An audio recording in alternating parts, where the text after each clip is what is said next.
speak fast and try to help us recover a couple of the minutes that we've lost to other parts of the program. So, the Interposition Oration by Dr. Paul Jehle.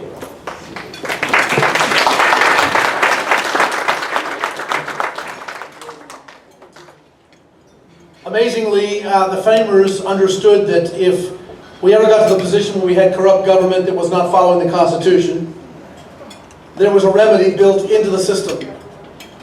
Interestingly enough, when Robert Robertson penned the words to the classic hymn, "Come Thou Fount of Every Blessing," he chose an interesting word to express Christian theology in the atonement.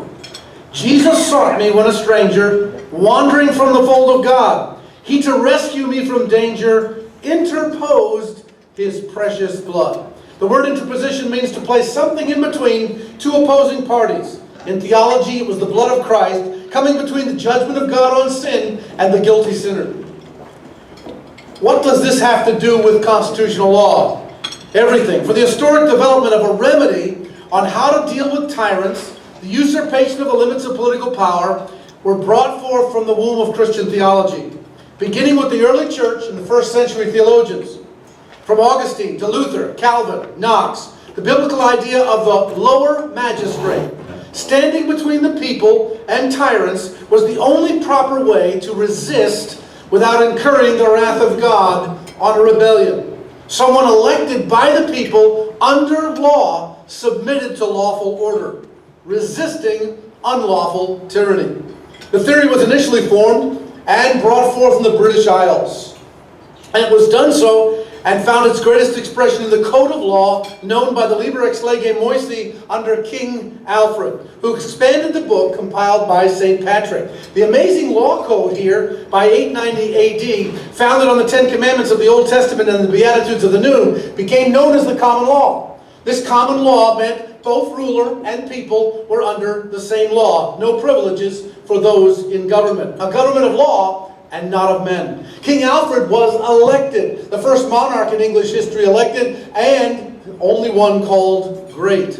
He was not appointed. The bottom-up, decentralized government had within it, patterned after the government layers identified in Exodus 18, the lower magistrate principle on appeal as well as resistance. The hundreds, which became the counties in America, in both England and the colonies, had the role of resisting tyranny, protecting the people within their districts of at least 100 households or families. That was the origin of the county in the United States, to resist unfunded mandates and incurring wrath from above and protection of the people. When the colonies found themselves in need of resisting the tyranny of King George, the pastors set the pulpits ablaze, warning them that rebellion against God would cause God to be our adversary. They preached liberty and liberty under law. They also preached interposition, resisting from the lower magistrate principle. The reason the colonists formed the Continental Congress was so that they could resist Parliament righteously by means of the lower magistrate. From Calvin's Institutes to Brutus Vindicare Contra Tyrannus to Pastor Samuel Rutherford's Lex Rex, all stated that there was a proper way to resist tyranny and to be a blessing of God even if you had to take up arms. During the constitutional debate period, 1765 to 1775, the colonies issued these documents of interposition. They issued them from their duly elected lower magistrates to interpose between the people who were the victims of tyranny and the tyrants in England. Lawful appeals, boycotts, interposition mingled with the prayers of the citizen, and when representatives alike appealed to the highest court of heaven, dotted the landscape of our history. The examples of Magna Carta, 800 years old this year, and Oliver Cromwell, whose interpositions against King John and King Charles were drawn upon in order to justify this resistance. That's why the Declaration of Independence was written in the first place. It was a document of interposition, written by the lower magistrate, the Continental Congress.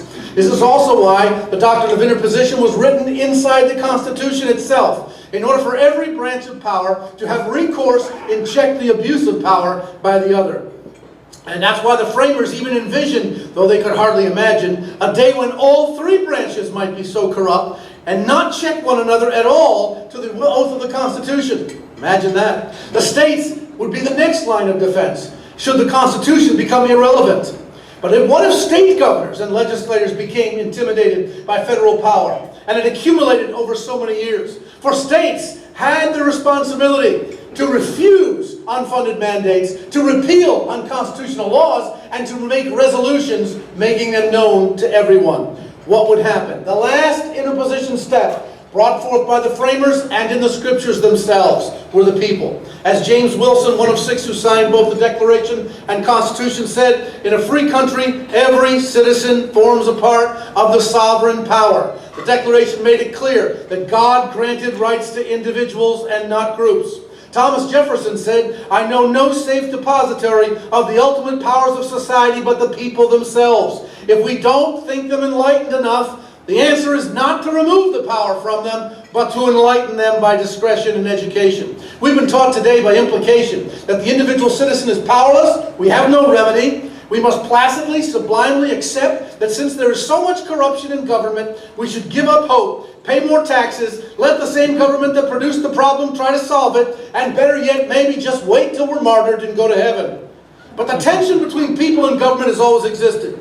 Jefferson succinctly put it, that it is time for the people to rise up, and the time for people to rise up lawfully who know their rights and to know what they ought to do. In 1958, the Supreme Court said in Cooper v. Aaron, clearly attempting to end all discussion of interposition, said that the federal judiciary is now supreme in the exposition of the law from the Constitution. Wow, that should end it, right? Hardly. So what do we do now? Since the Supreme Court has declared itself supreme over both the federal and state governments, maybe there's nothing we can do? Hardly not. You've come to the right place here to renew your understanding, improve your education, inspire your spirit, and direct your lawful action. You're about to hear an explanation of lawful rights, of interposition in resisting unjust rulers who ignore the Constitution, from one of the greatest ambassadors and orators in America.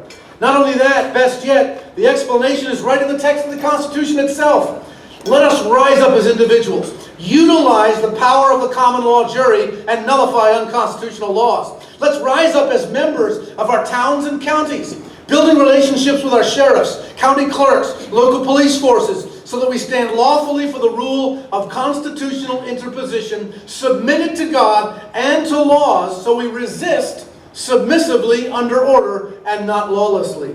Let us pray that we can inspire states and state legislatures to interpose between the people and the national government, taking their rightful place of sovereignty.